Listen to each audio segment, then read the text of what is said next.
here in British society, the school-going students are under some conspiracy.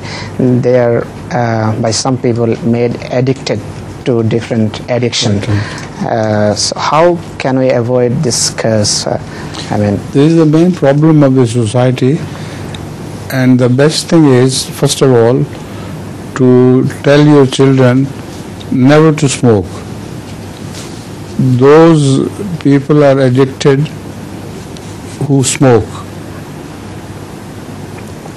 and sometimes people say, the schoolmates tell them, have just one kash of cigarette and that should be enough.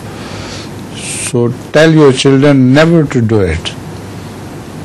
Those who have total abstention from smoking, they do not fall prey to these vicious